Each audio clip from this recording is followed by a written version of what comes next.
Have you ever wondered about a surprising truth regarding retirement savings? It's a question that might just shock you. If so many retirees have diligently saved all their lives, why do most of them never actually touch a single dollar of those hard-earned savings? It sounds counterintuitive, doesn't it? We're often told to save for our golden years, to build a nest egg. But here's an uncomfortable truth that many shy away from discussing openly, something that impacts us all, whether we realize it or not. The reality is, a significant portion of the working public, perhaps even you, are inadvertently contributing to the retirement of others. And when we look at the data, the picture becomes incredibly clear, revealing a system far more interconnected than we often perceive. You might be thinking, wait, so their money grows untouched, while mine seems to diminish? It's a valid question, and one that deserves a closer look. Let's explore some fascinating numbers that shed light on this complex financial landscape. Consider data from financial experts like Dollars and Data. They reveal that a surprising 26% of retirees only withdraw the exact amount their investments earn. This means their principal, their initial savings, remains completely untouched. But it gets even more interesting. An astounding 58% of retirees withdraw even less than what their investments earn. Think about that for a moment. Their wealth isn't just maintained, it's actively increasing, even after they've stopped working. When you combine these two groups, you find that a remarkable 86% of retirees never actually touch their principal. Not a single dime of the money they saved for decades is ever spent by them. Their nest egg continues to grow. Imagine having $1 million portfolio that consistently generates $100,000 in earnings each year. Now, picture yourself withdrawing less than that $100,000.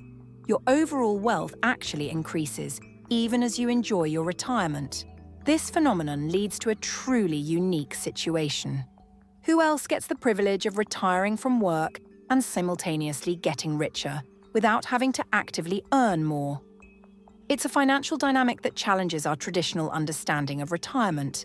This isn't to say that all retirees are wealthy, but it highlights a significant trend. Understanding this hidden growth is crucial for appreciating the broader picture of how retirement is truly funded in our society. This brings us to our next insight: the legacy retirees leave behind. It's another surprising indicator of how little of their principal is actually spent during their lifetime. The numbers here are quite telling. Consider this. Individuals who pass away in their 60s leave behind an average of $296,000. Those who die in their 70s leave even more, around $313,000. And for those in their 80s, the average is $315,000. It's only when individuals reach their 90s that the amount of money left behind begins to show a slight decrease. This pattern suggests that for most of their retirement, their wealth has remained largely intact, if not grown. This raises a very obvious yet uncomfortable question.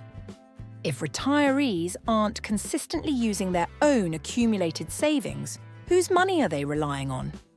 Where is the primary source of their income truly coming from? It's a point that often sparks strong reactions, and it's important to approach it with an open mind. The answer lies in understanding the foundational structure of some of our most significant social programs. This isn't about blame, but about clarity. It's about acknowledging the mechanisms that allow many retirees to live comfortably without significantly drawing down their personal wealth. Let's uncover this crucial piece of the puzzle together. Here's the part that might make some people feel a strong reaction. Many retirees don't have to cover the majority of their daily expenses from their personal savings. Why? Because you, the working public, contribute significantly. This support comes primarily through programs like Social Security and Medicare. It's vital to understand that these aren't traditional benefits you paid into in the sense of a personal savings account or an investment portfolio. They were never designed as individual savings accounts. Instead, they are what we call transfer systems. This means money isn't saved for you. It's immediately transferred from one group to another. Specifically, money is collected from younger, working individuals, and then it's immediately dispersed to older non-working individuals. It's a continuous flow, not a stored fund awaiting your personal claim. Crucially, these systems are not needs-based or wealth-based. They are age-based. This means benefits are distributed primarily based on age, even though age is often a strong predictor of accumulated wealth. So we have a situation where a demographic that tends to be wealthier, the older non-working population, is largely funded by a demographic that tends to be less wealthy, the younger, working population. It's a complex ethical and economic puzzle. Now, let's turn to a pressing reality: the future of these vital transfer systems. The current structure is showing significant signs of strain, and understanding this is key to preparing for what's ahead. The Social Security Trust Fund, which underpins much of this system, is projected to face a critical moment. Current estimates suggest it will run dry by the year 2033, which is just 7 years away. What's more, every time these projections are updated, the deadline seems to move closer, never further away. This indicates a persistent underlying challenge that isn't resolving itself over time. When the fund eventually hits zero, the implications are significant. Social Security will only be able to pay approximately 77% of the promised benefits. That's a substantial reduction for those who rely on it. In practical terms, if you're a retiree expecting $100 in benefits, you would only receive $77. This is unless Congress can miraculously implement a solution that completely fixes the shortfall before the deadline.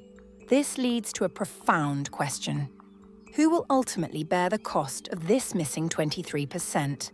Will it be through higher taxes for workers, lower benefits for retirees, a later retirement age, or perhaps a combination of all these factors? This brings us to our final and perhaps most challenging lesson: the debate that is inevitably coming. It's a conversation we all need to engage in, thoughtfully and respectfully, to shape our collective future. Should retirees accept reduced benefits? Should working individuals contribute more through increased taxes? Should the official retirement age be adjusted upwards? Or should the entire program shift to a needs-based system rather than age-based? Whatever the eventual answer may be, one truth is absolutely undeniable. The current system, exactly as it is structured today, cannot continue indefinitely. This isn't a political statement or a personal opinion. It's simply mathematics. The numbers tell a clear story, independent of political ideologies or individual preferences. The system's long-term sustainability requires fundamental adjustments. This leads to the hardest truth of all. Any significant change will inevitably bring some level of discomfort or pain. For decades, many Americans have been told a comforting story. You're paying into your own retirement. They were assured you will get back what you contributed, and this program will always be there for you.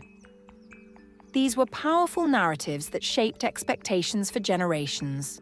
But reality, as we know, doesn't always conform to the stories we tell ourselves. When the financial resources become insufficient, someone, somewhere, will have to bear the cost. This is an unavoidable consequence.